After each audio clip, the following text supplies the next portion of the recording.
आजच्या कार्यक्रमाचं आयोजन केलं. हे खरं आहे की 32 वर्ष या पद्धतीनं आदल्या दिवशी रात्री 12 वाजेपर्यंत हा कार्यक्रम करण्याची नवी पद्धत पाहायला. सुरुवातीला वाजत येऊन पहिले येऊन देत होते, नंतर वाजत येऊन द्यायला लागले. असं करीत ते वाढत चाललं. आता उच्चांक करून टाकला ती रात्री 12चा हा कार्यक्रम होता. तुमच्या सगळ्यांचे तर आभार मानले पाहिजे की इतकं सुंदर नियोजन तुम्ही सगळ्यांनी केलं. नेमकं मला कळतच नव्हतं नेमका कार्यक्रम काय करणार, आणि अजूनही माहित नाही पुढे नेमकं काय करणार. तर ठीक आहे, हा कार्यक्रम काय तसा फार गंभीरपणे करण्याचा कार्यक्रम आहे असं काही मी मानत नाही. फक्त सगळे एकत्र येणं, शुभेच्छा देणं हा भाग आहे. राजकारण या सगळ्या गोष्टीचं तुम्हाला सगळ्यांना माहिती आहे. तर ती कांचनने आता इथं फार चांगला किस्सा सांगितला.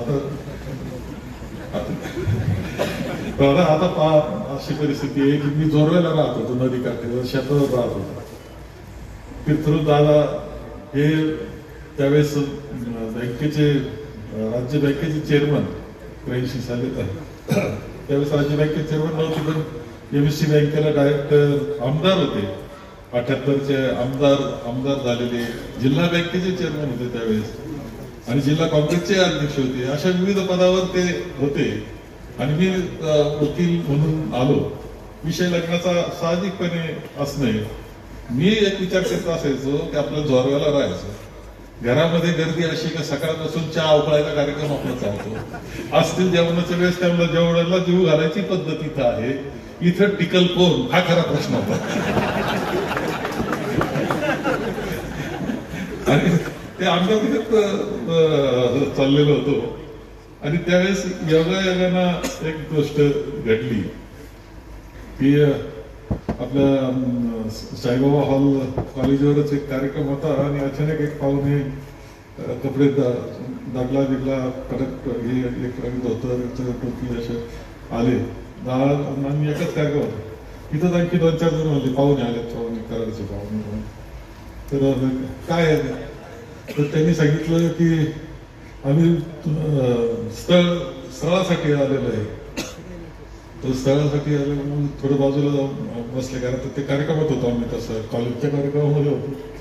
बसल्यावर ते म्हटले की तुमचा मुलगा आहे, वकील आहे, आम्ही आलोय मुलगी पाहायला या म्हणून. तुम्ही तो मुलगा पाहिला नाही म्हणजे काही नाही, मुलगा चांगला आहे, सगळी कुठून कळालं.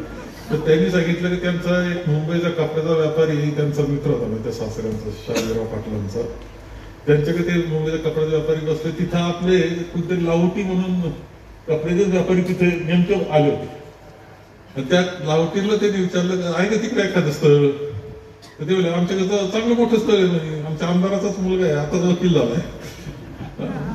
आणि कसं आहे म्हणजे चांगलं आहे बरं. आता काय सांगितलं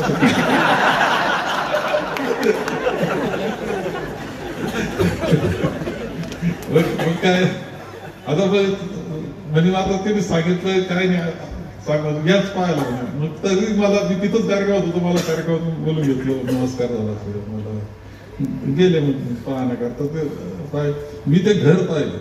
जसं इथून गेलं का जोरवर 7-8 किलोमीटरवर त्या वस्तीवर, तसंच ते गाव सुद्धा कासेगाव पासून असंच 7-8 किलोमीटर तांबोल गाव.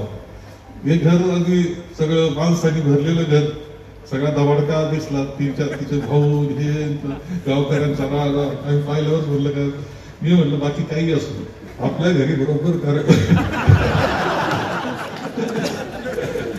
म्हणजे जे डॉक्टरांनी सांगितलं दूरदृष्टी, ही दूरदृष्टी काय असती याचं उदाहरण येते.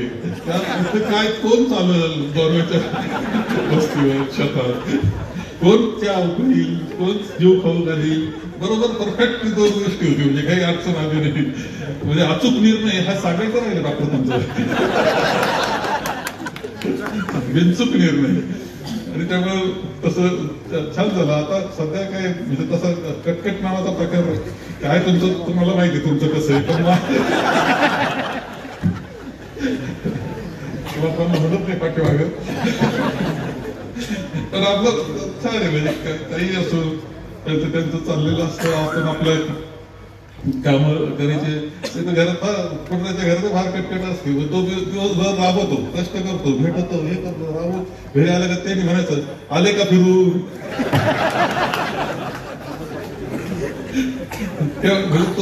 तो अगोदर पैसा गेला असतो. तो जपून आला जर घरात म्हणायला लागले, आले का फिरून? तुम्ही आज असेल तर लगेच फिरायला तसा काही त्रास नाही. सगळं म्हणजे सांभाळणं, हे करणं, काळजी घेणं चांगलं. त्यामुळं निर्णय अगदी बिनचूक ठरला.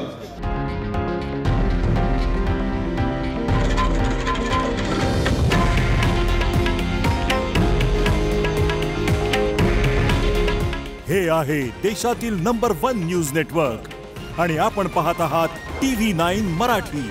काळजी तुमची, हित महाराष्ट्राचं.